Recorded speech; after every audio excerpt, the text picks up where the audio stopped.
Ya, kita awali dengan informasi pertama. Tahun 2024 menjadi catatan tersendiri bagi perjalanan ekonomi global dan dalam negeri. Dan di tengah upaya kebangkitan ekonomi pasca pandemi COVID-19, ekonomi dunia harus menghadapi berbagai tantangan yang kompleks dan beragam. Ya, tantangan tersebut mulai dari konflik geopolitik hingga proyeksi ekonomi global dan negara-negara besar di dunia yang masih melemah.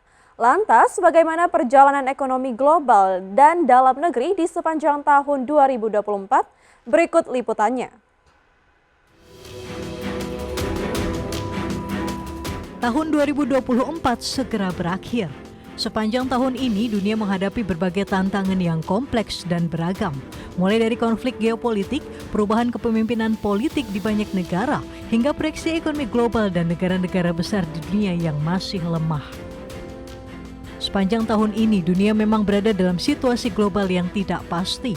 Agenda politik dan pergantian kepemimpinan, baik di negara maju maupun berkembang, memunculkan pimpinan negara baru dan dipastikan akan menimbulkan perbedaan arah kebijakan. Termasuk pemilihan umum di Indonesia dan menciptakan pergantian pimpinan dari Presiden Joko Widodo ke Presiden Prabowo Subianto.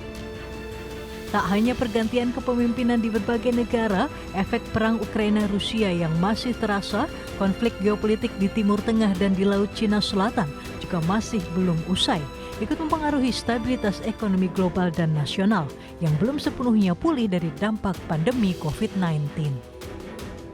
Di dalam negeri, pesta demokrasi dan momentum Ramadan diakui menjadi stimulus bagi pertumbuhan ekonomi nasional di tengah kinerja ekonomi negara-negara maju di dunia. Sepanjang kuartal pertama tahun 2024, Badan Pusat Statistik mencatat pertumbuhan ekonomi nasional berada di angka 5,11% secara tahunan. Capaian pertumbuhan ekonomi pada kuartal 1 ini menjadi yang tertinggi sepanjang tahun 2019 hingga 2024. Pertumbuhan ekonomi nasional tercatat melambat pada kuartal 2. Meski demikian, pertumbuhan ekonomi masih berada pada jalur yang solid dan menunjukkan resilient dengan capaian pertumbuhan ekonomi berada di level 5,5% secara tahunan. Di tengah tingginya ketidakpastian dan berbagai tantangan global yang masih membayangi, pertumbuhan ekonomi dalam negeri pada kuartal 3 kembali terkontraksi ke level 4,95% secara tahunan. Pemerintah mengakui perlambatan pertumbuhan ekonomi pada kuartal 3 sebagaimana siklus triwulan. Pada triwulan 3, pertumbuhan ekonomi cenderung menurun dibandingkan triwulan sebelumnya. Apalagi pada triwulan ini tidak ada dorongan event besar dan khusus seperti hari besar keagamaan atau libur anak sekolah seperti triwulan sebelumnya. BPS mencatat berdasarkan lapangan usaha, sektor industri pengolahan menjadi sumber pertumbuhan ekonomi terbesar. Sementara menurut pengeluaran, pertumbuhan ekonomi nasional masih disumbang oleh konsumsi rumah tangga. Meski mengalami tren perlambatan, pemerintah optimistis pertumbuhan ekonomi di akhir tahun 2024 masih berada di angka 5%. Dengan perkembangan perekonomian yang kita pantau dan kita prediksi hingga akhir tahun 2024, kami memperkirakan pertumbuhan ekonomi hingga akhir tahun adalah mencapai 5,1%. Di tengah kondisi ekonomi global yang belum menentu di sepanjang tahun 2024, neraca perdagangan Indonesia berada dalam jalur positif. Neraca perdagangan tercatat mengalami surplus di sepanjang tahun 2024. Sepanjang Januari hingga September, BPS mencatat surplus neraca perdagangan Indonesia mencapai 28,86 miliar dolar Amerika.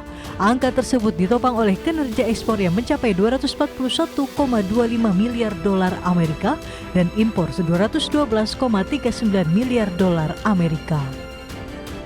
Namun tren positif neraca perdagangan Indonesia nyatanya tidak diimbangi dengan aktivitas industri di dalam negeri, khususnya di sektor manufaktur. Hal ini tercermin dari tren pemutusan hubungan kerja yang terus berlanjut, terhentinya aktivitas industri hingga kontraksi panjang industri manufaktur dalam negeri, salah satunya industri tekstil dan produk tekstil. Turunnya permintaan dari dalam dan luar negeri berdampak pada aktivitas industri manufaktur di Indonesia yang sempat berada di level 54,2, indeks manufaktur Indonesia terus mengalami penurunan. Bahkan, indeks manufaktur hingga November mengalami kontraksi di bawah 50. Indeks manufaktur pada periode Juli berada di level 49,3 dan Agustus di level 48,9. Sementara indeks manufaktur pada September dan Oktober stagnan di level 49,2. Indeks manufaktur pada November mengalami penguatan berada di level 49,6. Penurunan kinerja industri manufaktur akibat geopolitik dan belum stabilnya kondisi ekonomi berdampak pada terhentinya aktivitas industri manufaktur padat karya. Akibatnya ribuan tenaga kerja harus ter-PHK. Berdasarkan data Kementerian Ketenagakerjaan, hingga Oktober 2024 sebanyak 63.947 pekerja di seluruh Indonesia mengalami pemutusan hubungan kerja atau PHK. Angka tersebut meningkat dari periode yang sama tahun 2023 yang mencapai 45.000 orang. Tren pemutusan hubungan kerja yang terjadi di sepanjang tahun 2024 membuat angka pengangguran terbuka di Indonesia meningkat. BPS mencatat angka pengangguran per Agustus 2024 mencapai 7,47 juta orang dengan tingkat pengangguran terbuka mencapai 4,91 juta orang. Angka lebih tinggi dibandingkan Februari 2024 yang mencapai 7,2 juta orang. Dengan tingkat pengangguran terbuka mencapai 4,82 juta orang, BPS menyebut peningkatan angka pengangguran terbuka dipengaruhi oleh tren PHK yang terjadi di sepanjang tahun ini. Seperti diketahui, tingkat pengangguran terbuka menjadi salah satu indikator penting yang mencerminkan dinamika perekonomian dan pasar tenaga kerja suatu negara.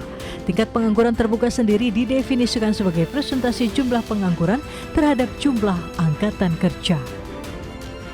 Tim Liputan IDX Channel.